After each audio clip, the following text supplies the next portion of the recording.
Hello, Drunvalo. Hello, Lilou. Hi. It's really good to see you. It's been a long time. Here we are again. I'm in Paris. You are in Sedona, I guess.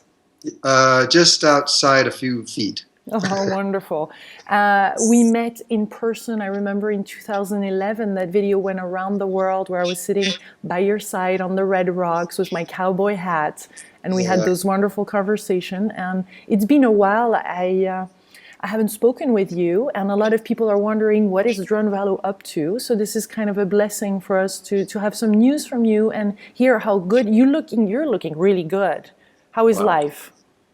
I'm happy. Everything is going really good. I'm old, but it doesn't matter. My body is like perfect. I don't have any problems or anything, so I'm happy. Yeah, you're totally shining. A lot of light. I can Yeah. see a lot of light here. So I've heard of the School of Remembering and what you and the beautiful project that you're putting together, and that you're not so much now doing some seminars in person. But I would love, before we get into this topic, what are your latest discoveries? Like, just to get the full big picture of the kind of information we're talking about here. Okay. A long time ago, in 1998, and right in there, when I published the first two books I did, The Ancient Secret, The Flower of Life, Volume 1 and Volume 2, there was something in Volume 2 that I was alluding to another aspect of all of this work. It was page 361 to 365, Volume Very 2. precise. Yeah, I love your precision. I am, I can't help it. And in there, we talked about something that is outside of the Mer-Ka-Ba, that is huge, it's much bigger. There's a big sphere out there that's about, roughly, depending on your height, about 60 feet across in diameter. And there is other forms that are there that I knew would someday be important in all of this. And I said so. I said, you don't have to read this few pages because it doesn't pertain to right now, but someday you're going to need to know this stuff. Well, that someday has arrived. Nice. And what I was waiting for was the world to catch up, because I knew that this information, when it was released, it needed the scientific world behind it. Otherwise, the world would think it was fantasy. They wouldn't believe it. Well, it's taken a long time, but they're now here. And in April I went to a scientific meeting with about 40 primary physicists and mathematicians, etc. In where was I? Albuquerque. And after I came out of that, I knew that they were definitely arriving. And so I got excited. I got so excited I couldn't even hardly stand it. I did a silly thing, I guess. I went home and I laid down in bed to think about it. This sounds silly, but I laid there for almost 2 weeks thinking about it because it was so huge. And finally I came out of it and I said, okay, I got it. Let's do it. What was so exciting? The quality of the scientists there agreeing into your view of life, or what you perceive and what you know, or No. As most people know that are listening to this, science always thought that the speed limit of the universe was the speed of light, 186,200 miles a second, a little under 200,000 kilometers a second. And that sounds fast. But it's all relative, everything is relative. And so fast is relative only to the size of whatever you're going through. Well, the universe, we now know, there's other people who have different sizes, but this is a conservative one, is 13.4 billion light years across. So that's how far light can travel in 1 year at that speed, and then 13.4 billion times that. And so if I was going to hold a conversation with you and you were on the other side of the universe, I would say hi, and it would take 13.4 billion years to get there, and another 13.4 billion years for you to say hi back. So science has never believed when spirituality is saying, well, there's one living being in the universe and it's all connected and it's all, these things that we hear all the time in spirituality. Science is always going, yeah, sure, because they can't see how that's possible until now. And now they've learned something that is just amazing, really. We found out that electricity has more than one kind of electricity, or one. All the electricity that we studied went through a wire, and from there we knew that it made magnetic fields that were created from it, and we knew all kinds of things, and we created all kinds of laws from that. But there was only one person that was studying it not in a wire, and that was Tesla. And Tesla discovered something that we're just now beginning to understand. That when electricity is not in a wire, when it's in the universe and it's free to do whatever it wants to do, it can move from one end of the universe to the other in zero time. Not even a little tiny bit of time, like nanoseconds. It reaches and it doesn't just go from point A to point B. It reaches the whole universe, bigger than we can see, and all the way down into the microcosmos beyond what we could see there, all the way up, instantaneously through the whole thing. This changes everything. Mm-hmm. Absolutely everything that we know has been altered dramatically at this point. And I could go on for a long time about all this. Tesla had many applications of this, no? Did he do time travel and all kind of things? Well, I don't know Tesla's life perfectly. I was studying mostly what he was doing when he was in the Philadelphia experiment. Mm-hmm. And that's where they were trying to go interdimensionally with a giant ship and make it invisible. And at one point, they didn't like the government didn't like the direction that Tesla was going, and they just killed him and put somebody else in there. And so we lost. He was probably in terms of electricity, he was probably one of the smartest people that's ever lived. And but now what science is coming up with is so. We have discovered that there are anomalies I knew this even when I graduated in 1970. I knew then that physics was just full of holes. It was just so bad that I was embarrassed to even be part of that, because I knew that there was going to come a day when they're going to have to take everything they knew and throw it out and start over. That day's now coming. It's happening right now.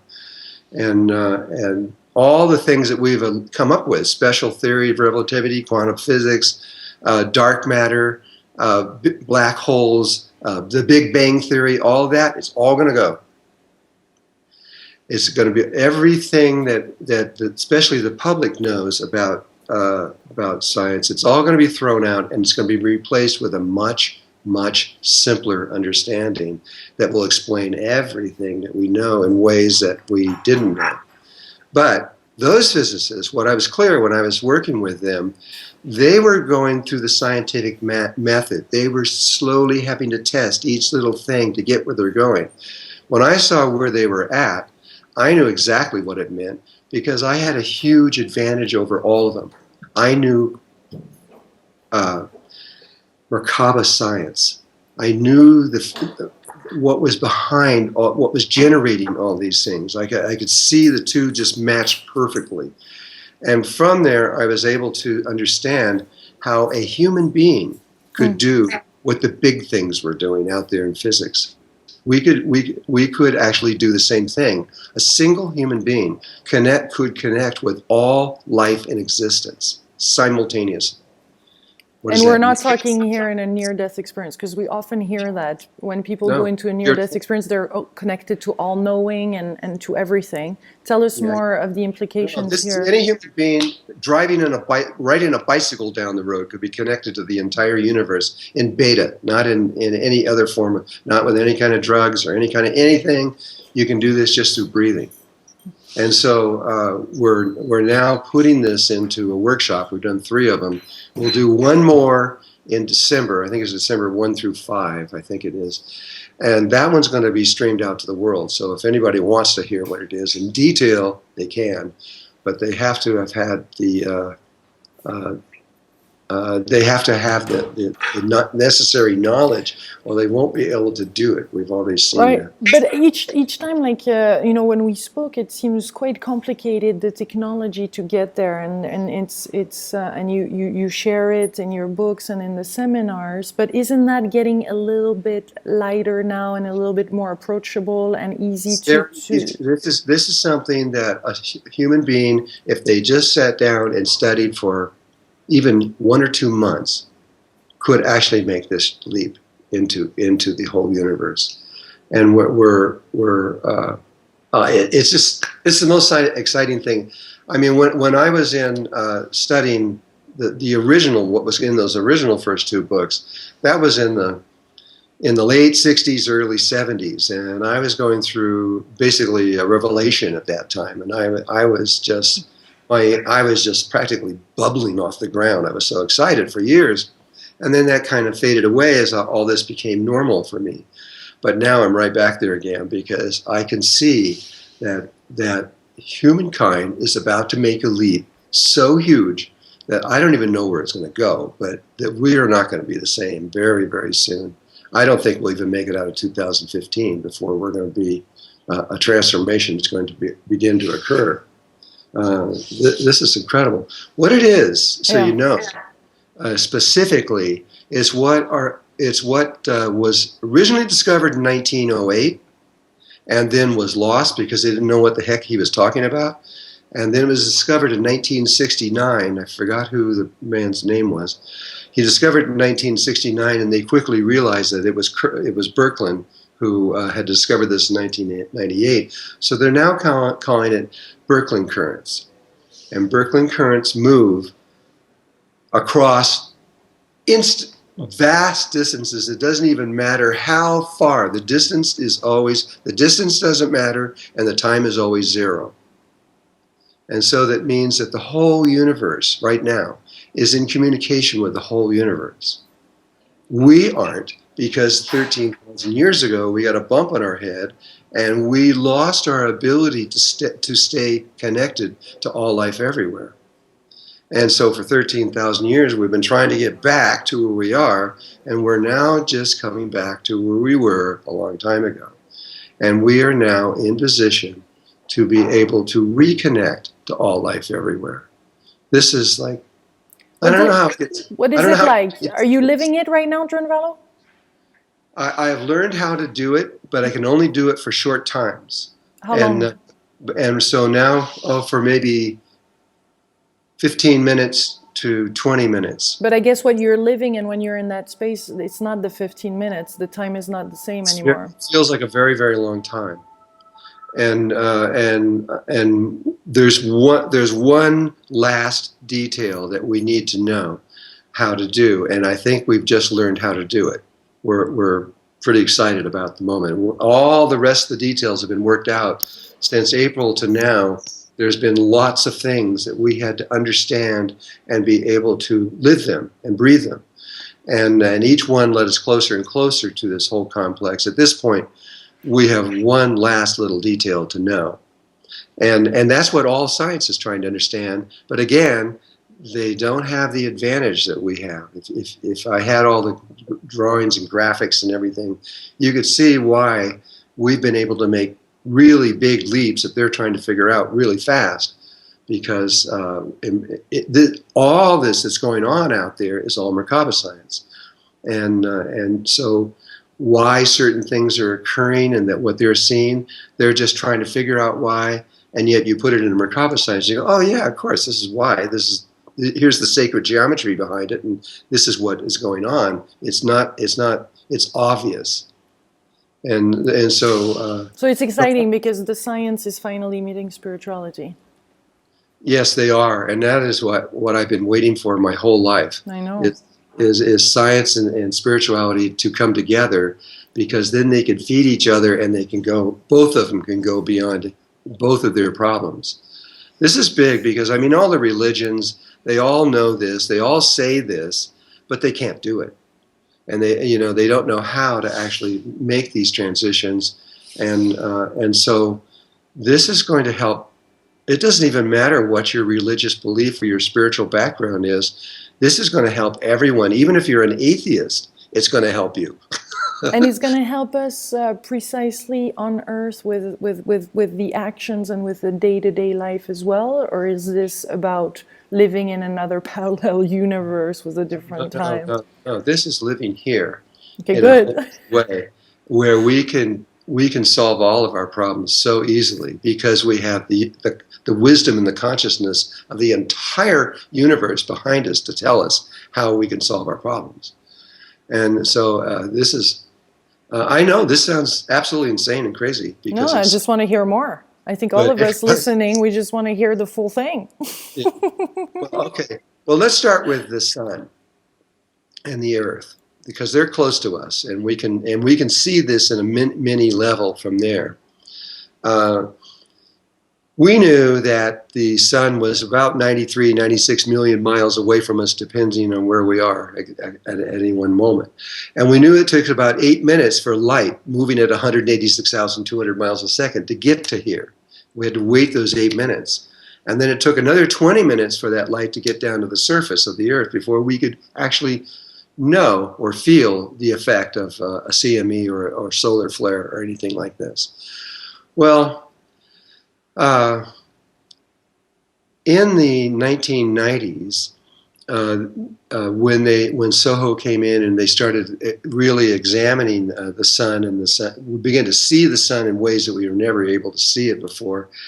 I have a good friend who's an astrophysicist. I'm not going to say his name, but he was working at one of the major labs in the United States, and they realized that when there was not when there was a solar flare, but when there was a CME, a coronal mass ejection, it's usually at the North or South Pole, and a huge opening happens there, and massive amounts of matter and energy comes out, that they were able to receive that energy and the mass, which can't travel in those kind of speeds. They could receive this whole complex of energy at the sun instantaneously.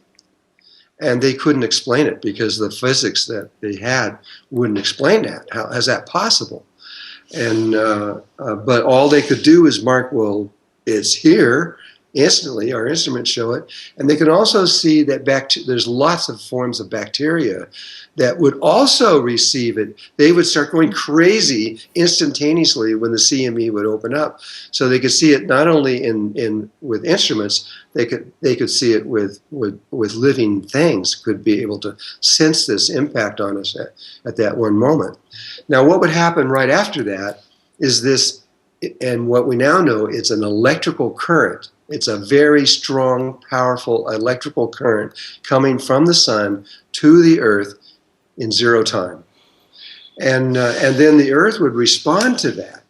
And she would go, this impact would go inside of her, and then there would be, and it's actually tubes within tubes of what science knows. There's 3 tubes, one coming this way, one going out that way, another coming in this way. And then she would respond with a huge impasse of her own energy going out back to the sun. And when it would, that's when we would see the Aurora Borealis, or the Aurora Australis. North or South Pole, all this beautiful plasma field would come out.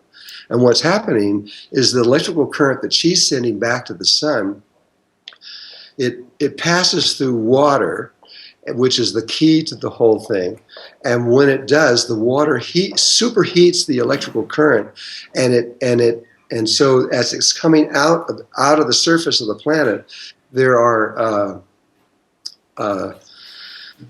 there's matter that's in space around there, and that matter gets pulled to the electrical current, which then forms, which the superheat basically melts the matter and turns it into just to proton, electron, and neutrons that are not in molecules or anything at all. It's a neutron, proton, electron soup, and the electricity and the heat of that lights it up, and you see these beautiful lights coming out the north and south pole of the sun, and that is Birkeland currents and plasma fields, and so is almost every single thing we see in the universe. That's all it is.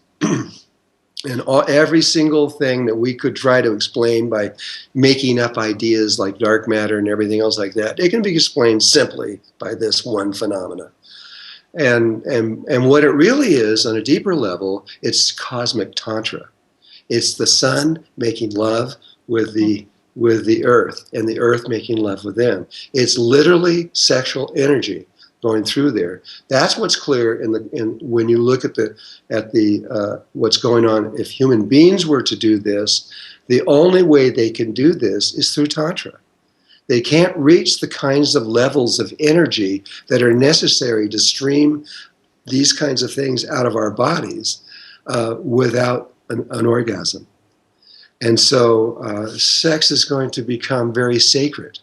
And when we understand what it really is, mm-hmm. It's much more than just connecting two human beings together. It's connecting all life on all levels together, all at one time, including all conscious life that's above us. And so we're in for an amazing time here. Yeah, you've been saying that for a while, that actually making love, we're creating planets in the universe.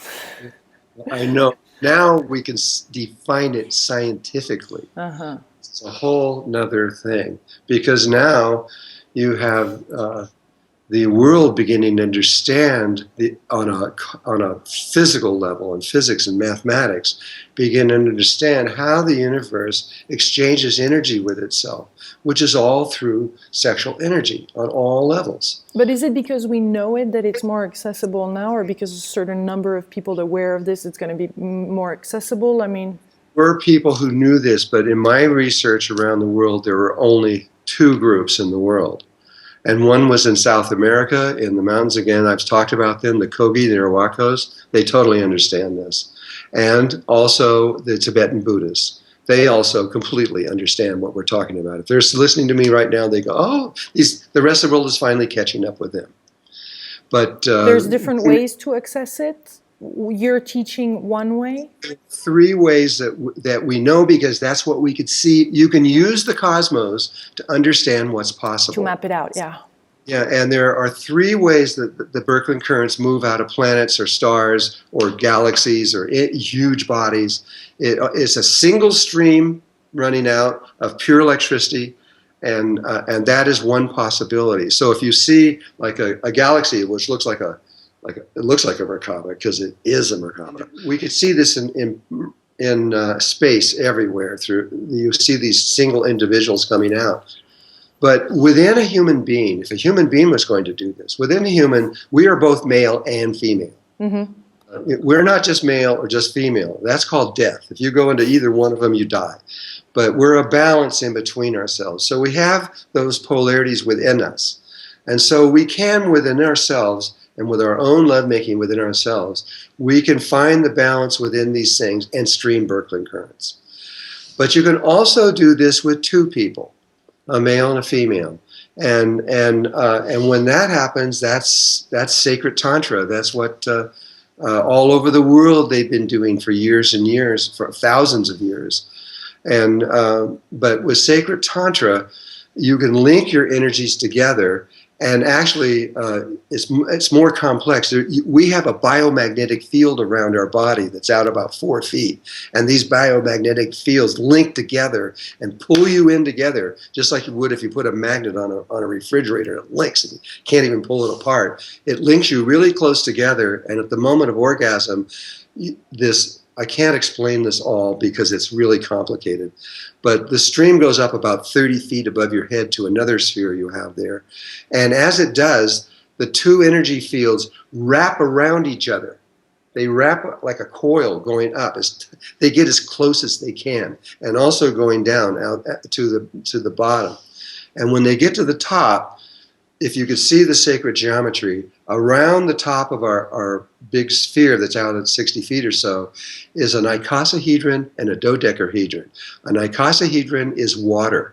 It is water. It's one of the elements. And a dodecahedron is chi, or prana. And the cap that is above it is just pure water. So the tube that goes up links into water. And as the electricity moves up through there, it moves through water, superheats it, and you'll see plasma fields going out about 30 feet above and below a human being. This is the last step that we're trying to get the plasma. We can stream electricity. We're trying to get the plasma, and that requires an understanding also that the physics people don't understand. They have the right knowledge, but they don't know what it means. And these are toroidal fields that are around the body that this energy is moving through. And the toroidal fields, there's a man named Arthur Young, long time ago. He's getting old now, but he's still alive, I think. And he figured out that there are 7 regions on a toroidal field. If you'll take like a donut, that's a toroidal field. Mm-hmm. There's 7 regions on there that perfectly fit together. It's like if you took 7 pennies or 7 coins of the same size, put them on a table, and squeeze them up around them, you'll see that one's in the middle and 6 will be around them, and they'll be perfectly touching each other. That's exactly what this does. But they don't. But it turns as it goes. It keeps making these turns. Mm-hmm. And when you turn in a toroidal field, you're going interdimensional. You're slightly changing the world when you do that. So what we found is when you put electricity into Arthur Young's map, it goes in, and as it turns, it keeps amping that electricity up higher and higher and higher and higher. And when it comes back, instead of making the same circle, you now have a very high amount of potential in electricity there. And then at that moment is when the orgasm goes, and it takes that orgasm and it shifts it into this just huge amount of electricity. We're talking about like seeing lightning bolts go out of a person. And this is where Tesla was trying to go. He didn't quite figure it out. He didn't quite have he didn't have the cosmic knowledge that we have now, and he didn't have the supercomputers and things that we have now to be able to prove these things. But he was a smart guy, and he was almost there. He was almost figuring it out. And so that's what we're doing right now. We're figuring it out. And so I guess it has some implications on the healing as well. It explains instantaneous healing, or some people with all the healers around the world. Actually, Yes. I believe what I think is going to happen. I don't know this yet. I think that we will completely heal ourselves of everything. It will bring us back. I think we won't have to eat food or water. There's a lot of things, I think, because the prana alone, the levels of prana that we're bringing into our body in this can easily sustain us. We don't need anything. Because prana, I can show how prana can create every single molecule in existence. And so if we can get enough prana and live on prana, which this would do, we would become, humankind would become something different than what it is now, and a lot more intelligent, because we have a supercomputer brain of the universe feeding into us.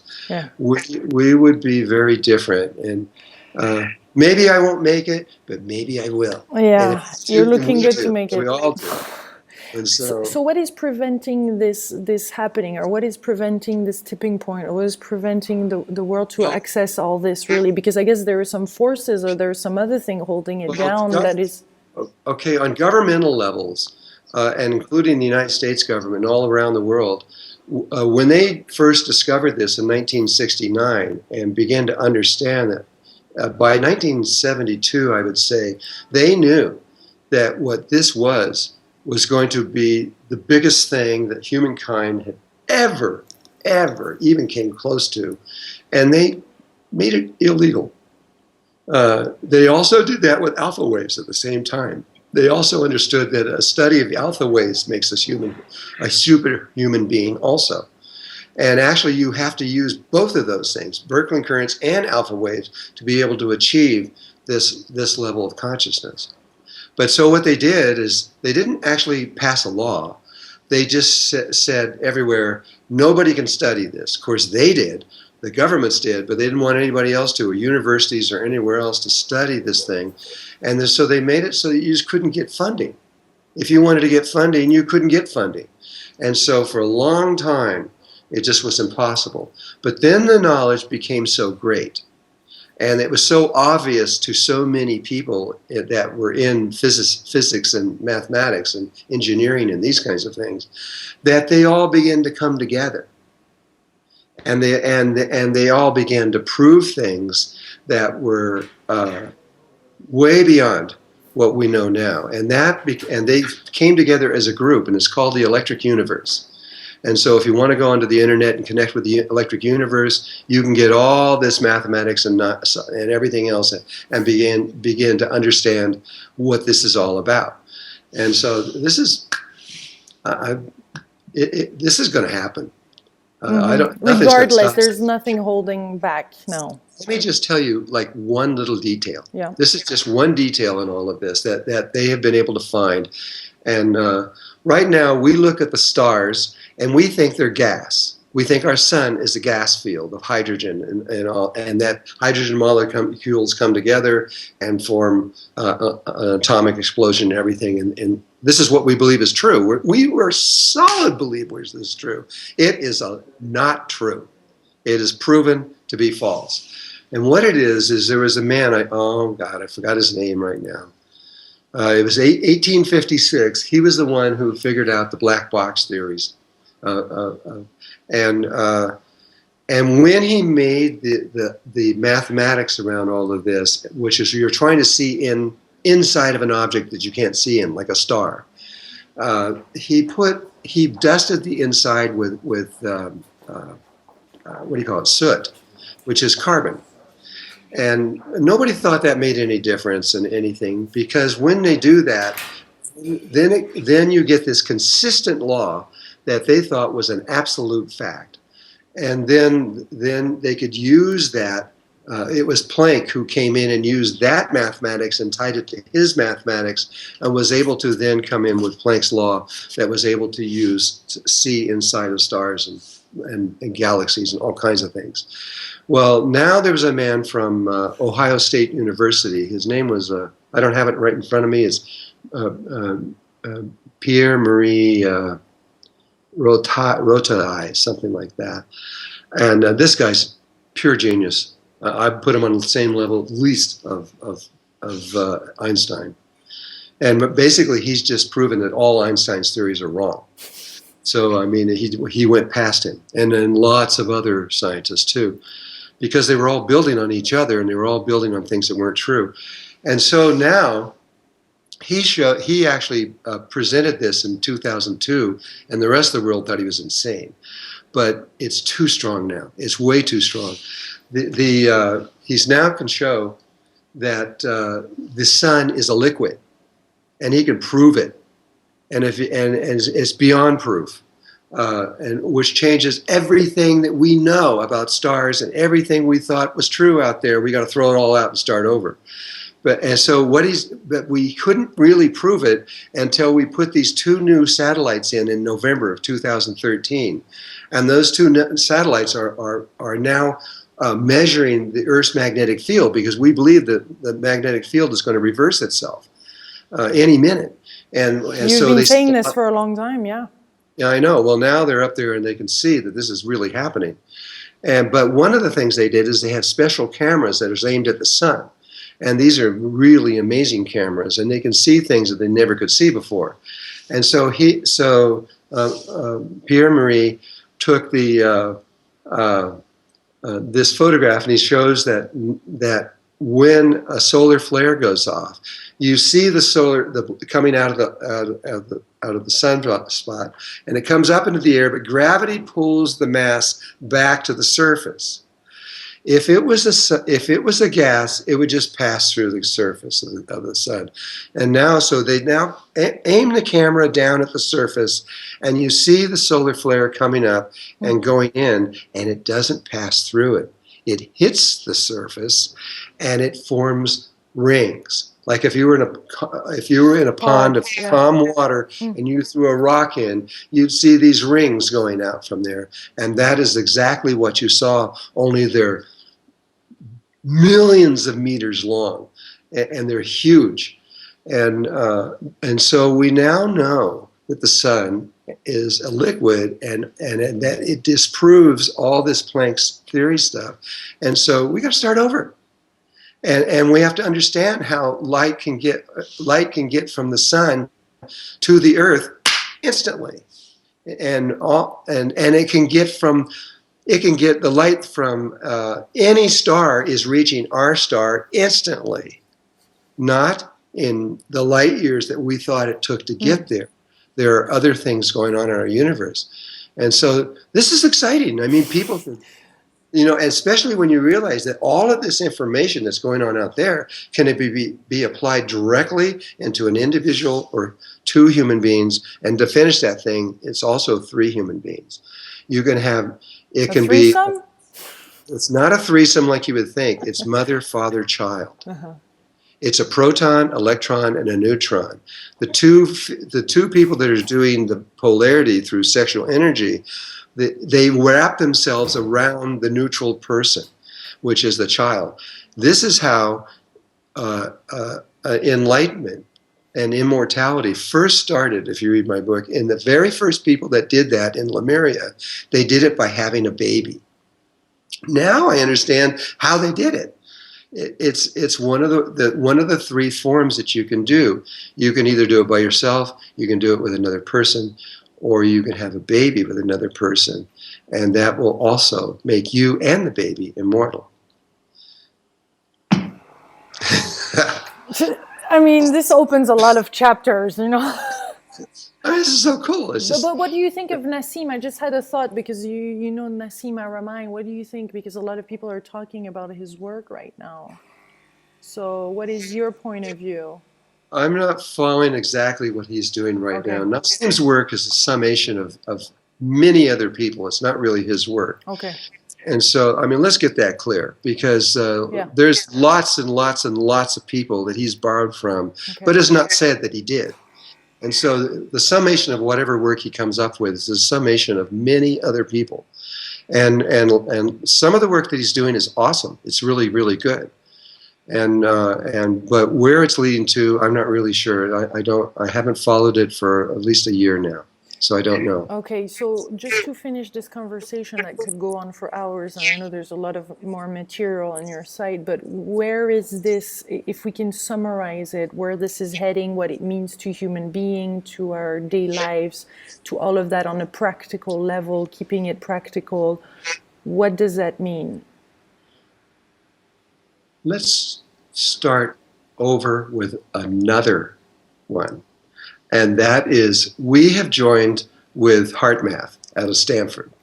And HeartMath is, when they began to they studied the heart. Mm-hmm. And when they were studying the heart, they wanted to be, since they're a science, they're a science and they're a university, they didn't want to get into spiritual stuff because that's too dangerous with credibility. And so they began with the U.S. government, the CIA, the FBI, the military, and all those units, and the police force and the fire departments, and began to teach them things about breathing that has changed the way war and all these things take place. It's really altered it, but we don't know this is going on. And just say with the police departments, if a policeman goes into say he goes into a building where somebody's just killed, maybe somebody's killed their partner with a gun or something. And he goes in there and everybody's crazy and they're screaming and there's blood all over. And that policeman's just a human being. And they go in there and they get their heart rate elevates and they basically go crazy for a little while. They go out of coherence. Mm-hmm. And they do whatever they can do. But now, because of Stanford, they go back to their police car. They sit in their car with their heart going, and they're all totally out of balance. And they have a little tiny machine in there that they put their finger on it. And they've been taught to breathe in a certain way that they've learned about from what they've learned about the heart. And within about 1 minute, a green light will go on and shows that they have now come back into coherence. That last event has no effect on them at all now. Nothing. It's like it never happened. They're totally back into their body, and that's where HeartMath was going for a long time. Recently, a few months ago, they have chosen us, the School of Remembering, to join with us and to go begin to move in the spiritual consciousness levels. And we're very honored by that, really. And so we're beginning to work with them. Well, they have now shown us all their science about the human being. And when you're an ordinary human being, all human beings, without exception, if you're alive, you've got this, that every time your heart beats, there is this massive magnetic field that starts from there and goes out from there and begins to expand out to, right now they found approximately 7 to 8 feet around the body, and it's a toroidal field. It's rotating, turning, and coming in, but it's magnetic. But it was caused by an extreme, massive amount of electricity that was necessary to form that. Science cannot figure out how that's possible, but still, HeartMath has been able to show that it's a fact. They can measure it, they can use the measuring thing, they can see it all, and see it's all true. Well, what they've now found is that when two human beings are close enough to touch, if their fingers can touch, even if they're stretched out and they can touch, that their magnetic fields begin to merge. And you literally begin to link on all kinds of levels, even if you don't know the person. You're standing in a bus. These fields start linking and start doing all this stuff. Well, with a little bit of consciousness, you can not just link it, you can bring your senses out onto the outer edge of it, and you can see and sense and feel 360 degrees, not just straight ahead. And this we're doing now. This is fact. And so now we know that there's forms of meditation you can do that using these magnetic fields, which are part of your Mer-Ka-Ba. They're connected into it, that are just amazing. I mean, it's just, people just go crazy. I mean, when they find it out, because you can go sit in a restaurant and you see someone, and if you want them to connect with you, you can connect with them, and they're going to come over and connect with you almost every single time, because something just pulls them over, and it begins another form of communication that we never knew existed. And this is another one of the levels of science that we're working with, which is, it is beautiful and demonstratable and amazing. But now HeartMath has discovered that that's a biomagnetic field, but the geomagnetic field of the Earth, the whole thing, this huge thing, you don't have to go up there to connect to it. It's passing through you when you're in your body. And they have proven scientifically now that your biomagnetic field links with the geomagnetic field. And they can show that every last person on Earth right now is linked to the geomagnetic field. And we are all linked together as one. We just don't know it. And it just takes a little bit of consciousness, and you can begin to communicate on levels with the whole Earth or with people anywhere that we never knew was possible. And this is real. And the Birkeland currents go beyond it. But so we're studying both of these things right now. But the applications really are telepathy, or what, time travel, or all-knowing? I mean, what are we having access to? Know these things yet. We don't know. We are doing the research to find out how big this is and what we can do. But we know that we can connect into the Earth's geomagnetic field, and you can feel everybody connected to you. It is scientific fact. And so it's just a matter of us learning how to tune to this and connect to everybody. If everybody connects to everybody, what does that mean? Are we still going to be able to fight each other if we're feeling each other's hearts? We may be looking at the end of this kind of our world that is so crazy and just built on ego. But you can't get there. You can't get to this place where you connect consciously with your magnetic field, your biomagnetic field, or with the Birkeland currents if you're in your ego. You have to pass through this thing in your heart where you get to a place where there's no ego. Otherwise, you can't do either one of these things. So I'm not so concerned about what happens if we get in there and try to misuse this or anything. I don't think you can misuse it.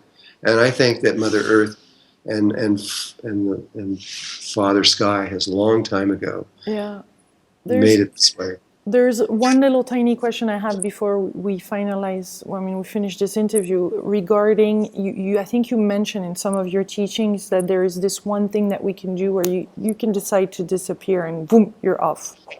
If you go too far into something, then zoop, there's no more Drunvalo. And it's a little bit of a dangerous spot, or one that if you go there, you don't return. It's not really dangerous. You won't really get hurt. You just might leave before you want to.